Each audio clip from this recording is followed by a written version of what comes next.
The Democrats have a gigantic problem, and I mean an absolutely massive, crazily gargantuan problem when it comes to men, specifically men that do not live within gigantic cities. Okay, and I can definitely tell you that as the days and weeks are progressing, I'm starting to realize that men that were like Black American men who were like no matter like blue no matter what type of thing, blue no matter who, I think is what they used to say here. They're no longer that.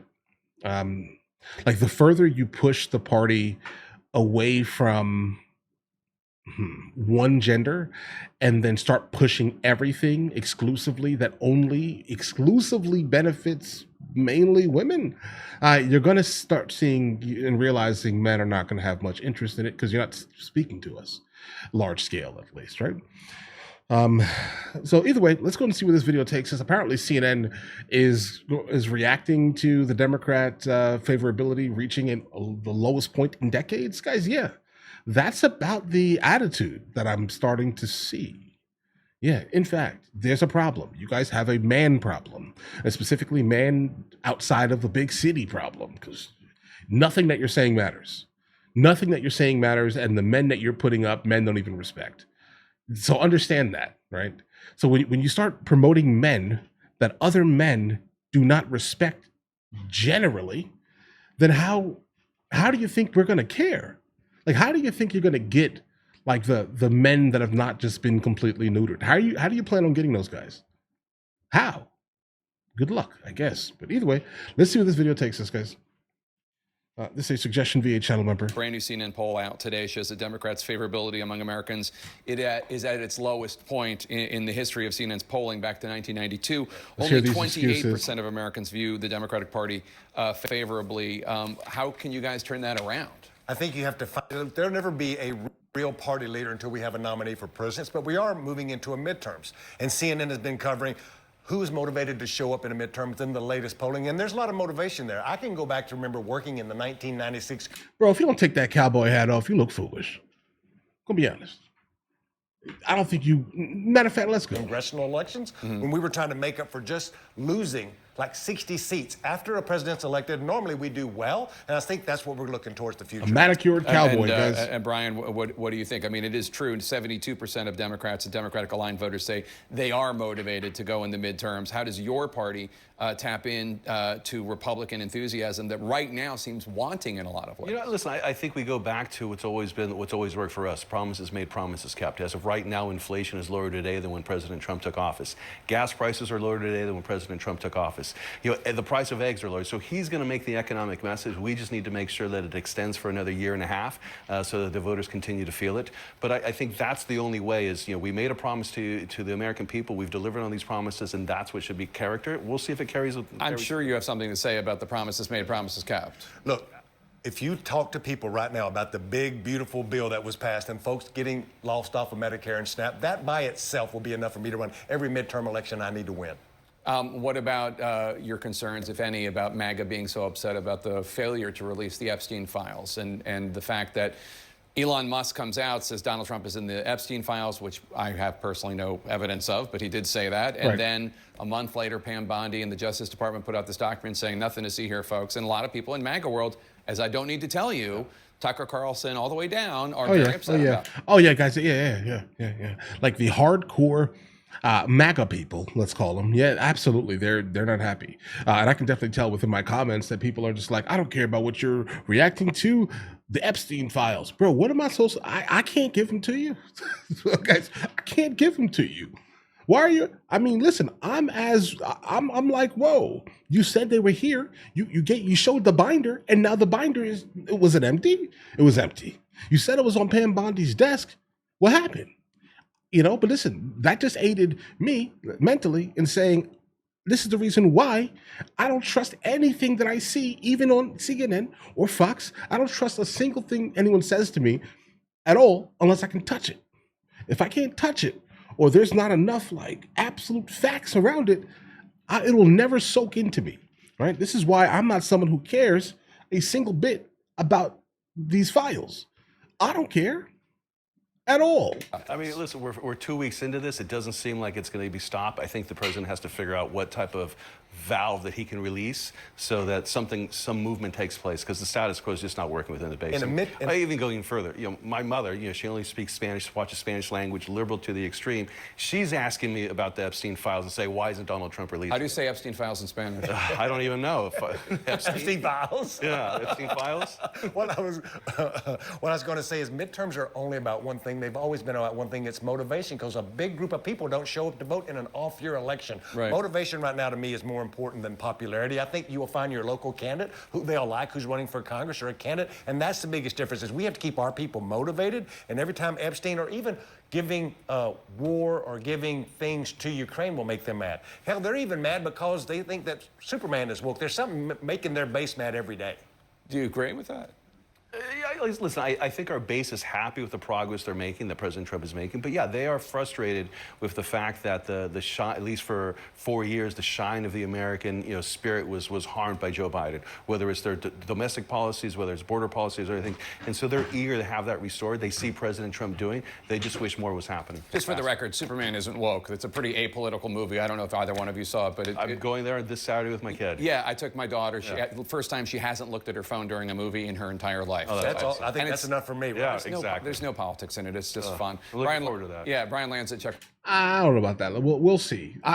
We'll see. Thanks so much. Appreciate it. Why are you doing Is that it?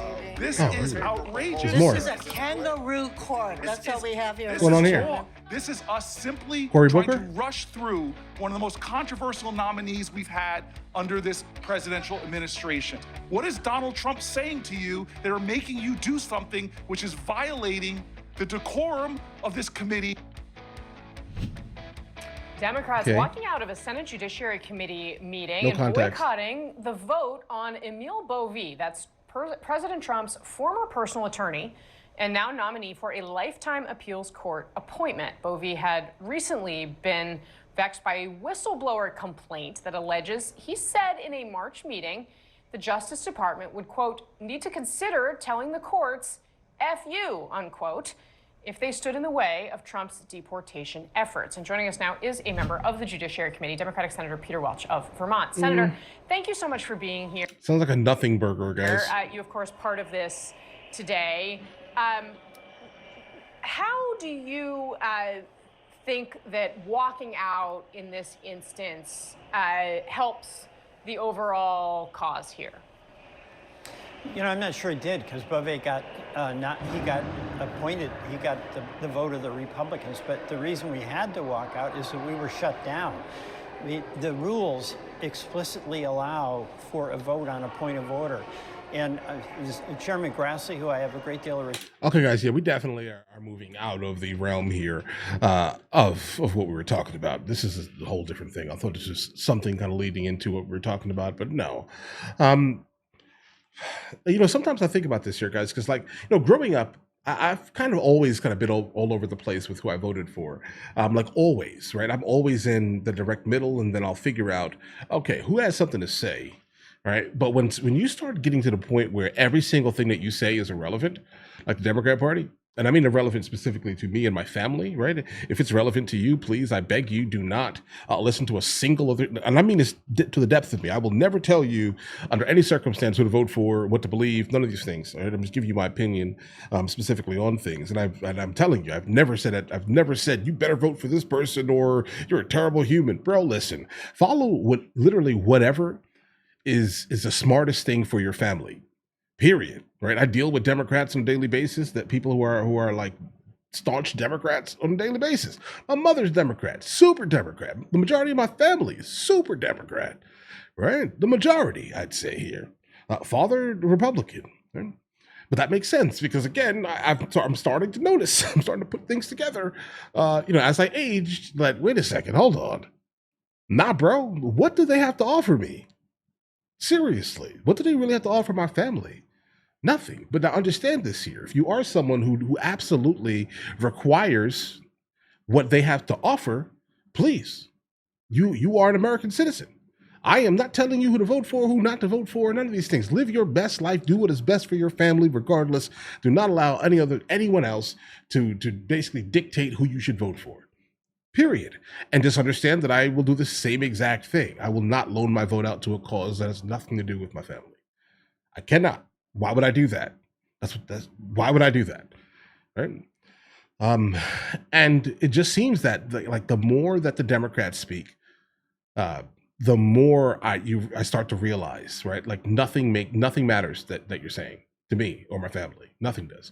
And knowing that every single program and every single bit of what they're offering now is almost all to either women, 100%, or it's like another niche like subgroup in the United States of America that again has nothing to do with my household. And so that's another issue here, right? So now, while then, of course, screaming from the top of the roof, right, that masculinity is toxic, right, or has the ability to be toxic. That doesn't make any sense. There's nothing about me being a man that actually has the inherently makes me toxic, right? Can make me toxic. There are some people, absolutely, who are terrible, right? Are they men? Could they be men? Yes. Could they be women? Yes. So why are you? No, I'm not doing that, guys. Okay, that's just the craziest thing in the world to me. Like that's the immediate turnoff, right? It just is. It just is disgusting to me. Okay, and so that's just not something that I'm ever going to partake in because again, none of the things that they have to offer benefits my family in any meaningful manner. In fact, when Kamala was running, she was just like, "Hey, listen, we need to raise taxes for a specific tax bracket." And I'm just like, "Yeah, nah, bro, I pay too much taxes already." And the minute she said that was the immediate dismissal of her existence in my household.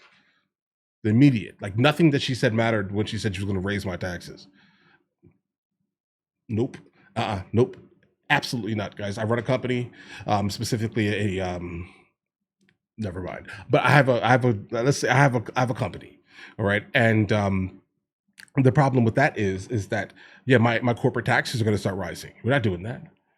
I already paid too much in taxes inside of a country that I'm only in for about 5 to 6 months out of the year. Sometimes I spend more time in another country, right? So I'm not going to sit here and do this. I'm not going to do this, bro. I can't stand it. The idea of it is ridiculous to me. But either way, listen, guys, let me know in the comments what you guys think. If you guys are new here, please like and subscribe. The more that you like this type of content, the more that I'll do this type of content, guys, right? But all right, I'll catch you guys later.